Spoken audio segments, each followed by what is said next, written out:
Another home victory, Calum. Yeah, massive congratulations to the players on what's been a really testing week against two sides that will be right up amongst it. To have 2 clean sheets, 6 points from the 2 games, got to be really, really pleased with the results. That fundamentally is what you come for. It's like I said, it is about results, isn't it? So there's loads to reflect on, but massive congratulations to them. And I think it's 2 hard-fought victories, but 2 really important ones. I was really impressed by Tamworth today, impressed by Brackley. In a week important you show your opposition some respect, and I thought they were very, very good on Tuesday. And I think we'll look at this week and see it as 6 really important points. One other great stat, 5 home wins in the league on the trot. First time that's been done since 2018. Right, when you're the manager of a football club, you'll make mistakes. I get some stuff right, some stuff wrong, but we're really reflective. So when we came in at the start of last season, there was a massive emphasis on improving away from home and improving defensively, because there was a reason we had the second worst defensive record in the division, and equally there was a reason why we'd had, I can't even remember what the point, it was 13 or 14 points won on the road over the course of the 23 away games. And then in the summer you look back and we wanted to improve our start, and we haven't, and that is a frustration. Wanted to improve what we were about at home, made changes, some stuff you can see whether like I say, there's some visual differences, isn't there, to the pitch, to the ground, etc. Want to improve that January spell where in and around Christmas we didn't get enough points last year. I think one of the things we've done really well is we have improved at home, and like you said, I didn't realise it was that's a really, really good start, but to have won those 5 on the bounce, to look as solid.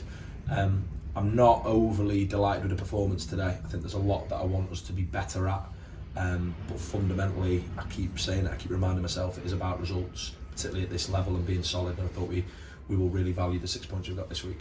2 classic goals, different goals, but 2 classic goals. The first one from Elliot Whitehouse. He's terrific, isn't he? I don't think I pay tribute publicly or maybe privately enough to how good Elliot Whitehouse has been for us in his loan spell last year, and then I think he's been a really good acquisition. Got a lot of quality, I think, because of how industrious he is, really good around the changing room, really good leader. I think that you forget about his quality, and I thought it was an absolute fabulous finish. It's something we've worked on a lot around the restart situations, not necessarily to end with that, with a brilliant sort of half volley. So to have scored pretty sweet. And the second one, again, a player that I'm really pleased to have brought to the club. He had a lot to do, if that makes sense. He's got to go around the goalkeeper. And the biggest thing, all I wanted to sort of make clear today in a post-match after the game is, if you understand the effect the weather conditions today have on a game of football, you get it. If you don't, you never will. The games become, I'd rather play on a waterlogged heavy pitch than playing that sort of wind, because the games, what do you do? Unless you can guarantee the ball's going to be on the floor for 90 minutes, it doesn't happen, does it, in the 6th tier? So I think for the players to have produced the 2 moments of quality in a game that was always going to lack quality, always going to be really challenging, particularly when you start the throw-in. Obviously there's not many things worse to face in the wind. The game was always going to be sort of devoid of any quality. We found 2 moments of quality and scored 2 good goals. Now you move on, you've moved into the playoff placings. I know it's early days, but you moved into them, and you look forward to Boston next Saturday. Yeah, league tables are relevant. I say that a lot, and I really, really do mean it. For us, it's about point returns, and I was really pleased for the players.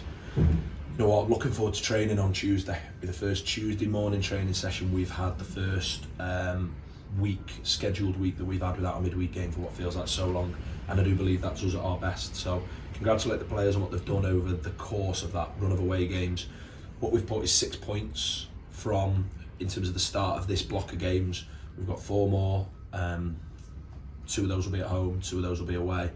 It's another home game, it's 3 on the bounce. Just want to keep that momentum going at home, because that maybe is why we fell short last season. I don't think it's real that we're going to go and get that away punch or 2. Let's go and chase it down at home. So we've got to move on quickly, and that is, I don't mean to, by the way, I feel horrendous, but I don't mean to sound really, really negative when it sounds like we've just got to move on. I want us to be a club that wins and can beat the teams at the top of the league, like we have in Scunthorpe and Tamworth and Brackley and South Shields. I want us to be that team, and that doesn't mean I want everyone to be in the Cestrian for 4 hours thinking this is going to be brilliant. I mean, from a player's point of view, I want us to be really, really proud of our efforts. I want the players to receive their congratulations, and then I want us to move on to what's next, because it's a 46 game season, it's 46 opportunities to put points on the board. The next one in Boston, and we've got to move on to that, and we've got to move on to that from, well, tomorrow morning. One setback today, Liam Edwards coming off after a quarter of an hour, Kieran Coates coming on. Yeah, there's two parts to it. Firstly, in my opinion, the most underrated player in the division, Liam Edwards, and I think statistically you notice that. But equally, I thought Harrison Burke, who's moved, he's moved forwards, backwards, and across that back line right the way through. Magnificent, absolutely magnificent. So really proud of the two young centre halves. It's disappointed to lose Liam because how important he's been for us. It's the strength of the squad at the moment. Maybe it's why we've put Ollie Hayward out on loan at the moment. It's so important he continues to develop. When you've got an asset like Ollie with his potential, he can't be sitting in the stand in these games, and I know how well he'll do on that loan spell. He's someone I think a lot of. But when you look at our strength in depth today, with players that will be coming back in January, that's exciting. And the challenge for me and the staff is to make sure that we manage those situations, but we recognise the strength we've got. We continue to improve and pick the right team to have. You look at the players that didn't get on the pitch today. We had Ewan Murray, Tom Sparrow, Rhys Daly. It's probably the strongest set of unused subs I've had, with Cole Hall to come back, with Frankie Maguire in the stand, with Tom Pearce, Adam Thomas. That for me is a strong group of players. But it's nonsense if we don't move on to the next game, back it up, 3 points going into a Christmas spell. So really, really pleased today, but as pleased as I am today, as folks we are on the next one. Calum, thanks for talking to us.